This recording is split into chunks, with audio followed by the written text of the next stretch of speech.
Thank you very much. At ease, please sit down. Thank you, Melania, for that wonderful introduction and for being such an incredible emissary for the American people. She's become very, very popular. I'll tell you that. We're very proud of her. Thank you. Secretary Wilson, General Goldfein, Chief Wright, General Jacobson, Colonel Tiekert, I'm honored to join you on this really, really historic occasion, the 70th anniversary of the United States Air Force, the greatest Air Force on the face of this earth by far.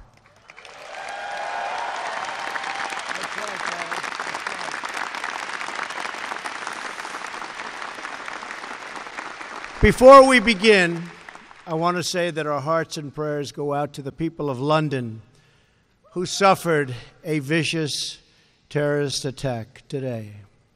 I spoke with a wonderful woman, British Prime Minister Theresa May, this morning and relayed America's deepest sympathy as well as our absolute commitment to eradicating the terrorists from our planet. Radical Islamic terrorism. It will be eradicated, believe me.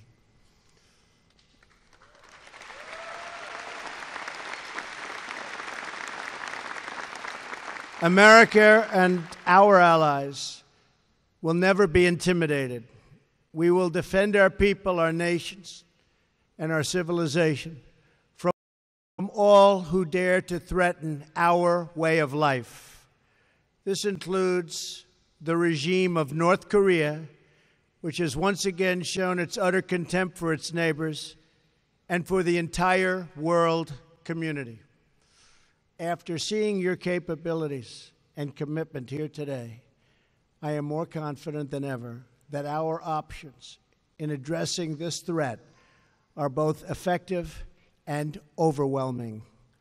Our thoughts also remain with those recovering in the wake of Hurricanes Irma and Harvey. I visited Florida yesterday, where the American people have once again shown the world how resilient, strong, and truly united we are. We're going to help our fellow Americans put their lives, their homes, and their communities back together, because when Americans are in need, Americans pull together. And we know we can always count on the courageous members of our nation's military to be there every step of the way, just like more than 400 Air Force medical personnel who have deployed to Florida to help care for the sick and the injured. To the men and women who proudly wear the Air Force uniform, who keep our country safe and who fill our hearts with pride, thank you for your service and devotion to America. Thank you.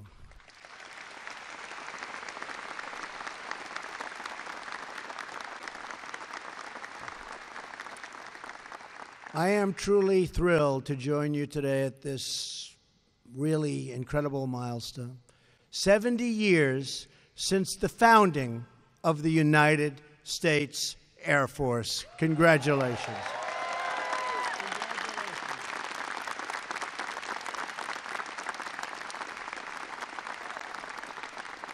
We're celebrating 70 years of history, 70 years of heroes, and 70 years of victory. I also want to thank all of the amazing family members and loved ones whose sacrifices make your service possible. We love you, we appreciate you, and everything you do. Thank you.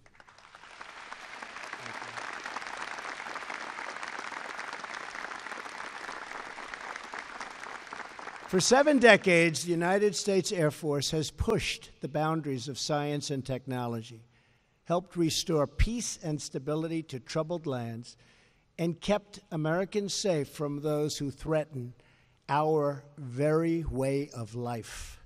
Nothing inspires more confidence in our friends or strikes more fear in the hearts of our enemies than the sight of American warplanes on the horizon. You patrol the sky, protect the homeland, and deliver American justice to anyone who dares to threaten our people. From the earliest wooden biplanes to the high-tech UAVs to the awesome power and stunning beauty of the F-35, B-2, F-22, and I saw a lot of them today, the F-15, the F-16, the F-18. I don't know which one I like the most. But our aviators have given America total dominance of the air and space, no matter where we fly. Now, when our enemies hear the F-35 engines, when they're roaring overhead, their souls will tremble, and they will know the day of reckoning has arrived. That is the way it's been since 1947, when the Air Force was born, during a time of monumental change and uncertainty in the world. Unconditional victory in World War II had come at a terrible price. Millions of lives had been lost, empires had collapsed, and much of Europe laid in ruin. The threat of global communism emerged from the void, left by defeated foes, and the free nations of the world once again looked to the United States to secure the peace. It was at this crucial moment that America established the Air Force as a separate military service, and a truly great military service. And from that moment, America has dominated both air and space like no other nation in history. Our air superiority is unquestioned, not merely because we have the best equipment, but because we have the best people by far.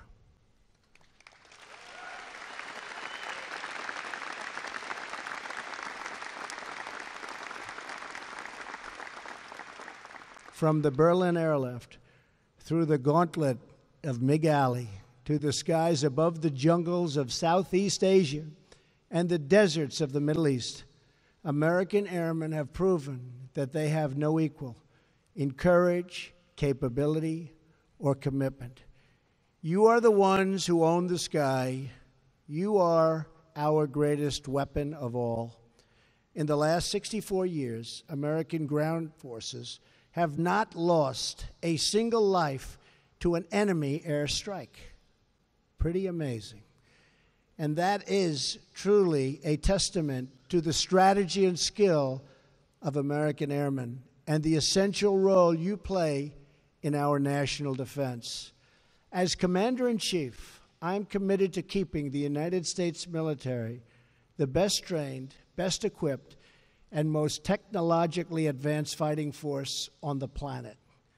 One of my first acts as president was to direct the rebuilding of our armed forces, and rebuilding we are.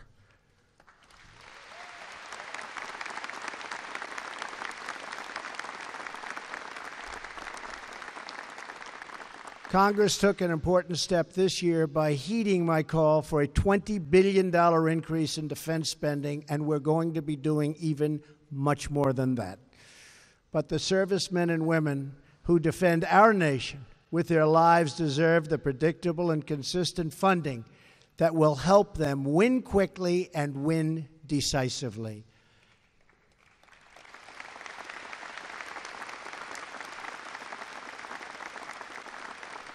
And I will tell you that the new equipment that we're ordering, by the billions, by the absolute billions and billions, it's equipment like you've never even thought of before.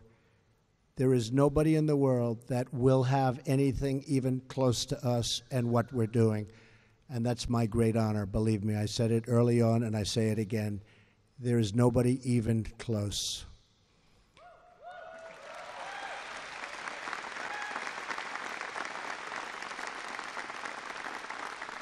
Our armed forces have endured continuous combat for the past 26 years.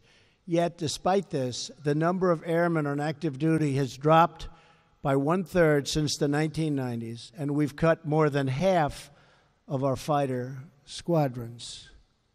terrible.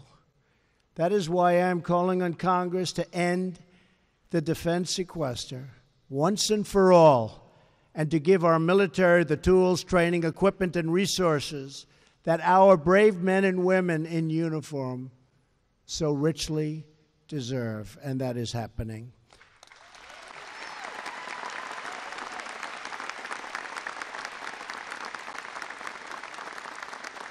Each of you is fulfilling your duty to America, and now government must fulfill its duty to you and to you. Right? To you, right?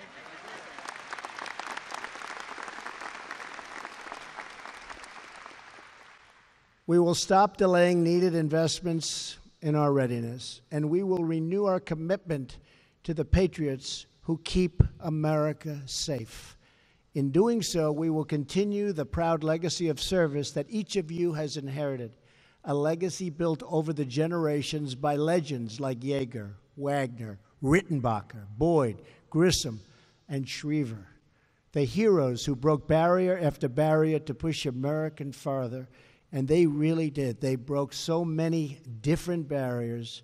They went farther, faster, and they always went on to victory. Like them, each of you is a living, breathing symbol of our great country, the United States of America. The characteristics that define the Air Force aviator, boldness and bravery, action and instinct, power and grace, are woven deep into the American spirit and have defined our people since our nation was founded. The legendary Air Force General Robin Olds immortalized those attributes when he said, "Fighter pilot is an attitude. It's cockiness. It's aggressiveness. It's self-cockiness," and you know that. It is confidence. It is a streak of rebelliousness. Is that true? I don't know.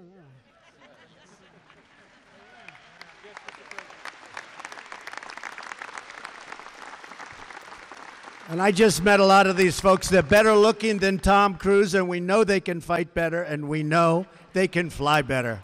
They better be able to.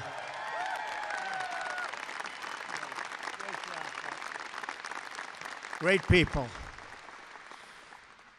They're truly, truly competitive. But there's something else.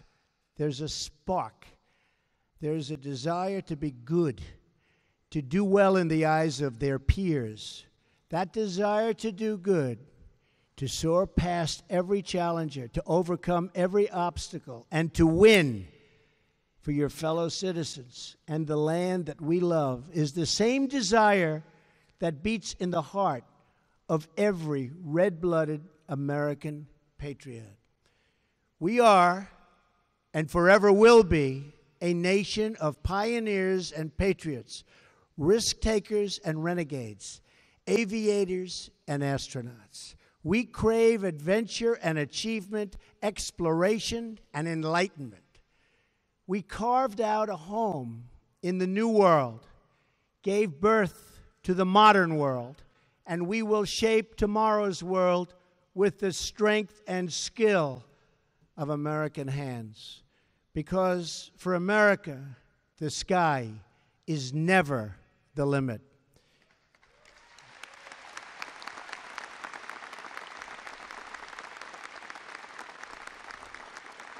That is why the United States Air Force will remain the most awe-inspiring flying force ever known to man.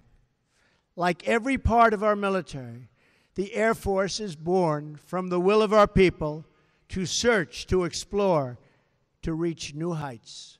It is the people's will that you reflect and their power that you project to every single corner of the globe. Earlier this year, I had the honor of speaking with a great Army Air Corps and Air Force legend, Lieutenant Colonel Dick Cole, the last surviving Doolittle Raider and a true American hero. Like those who serve today, Dick Cole was a common American who answered to the call of duty with uncommon devotion. his place in the pages of history might have seemed unlikely prior to that fateful mission. He had never seen the ocean before, boarding a ship that would take him halfway around the world. Neither he nor anyone else had ever flown a B-2 into combat from the deck of an aircraft carrier, nor had we ever seen anybody to use a parachute before bailing out thousands of feet above the Chinese mainland. But he knew what his country needed and what his duty required. And there was no barrier that could stop Colonel Cole and his fellow Raiders from accomplishing their mission. It is that spirit of daring, devotion, and duty and love of our country that has defined the Air Force for the past 70 years and will lift each of you to new heights every day from this day forward.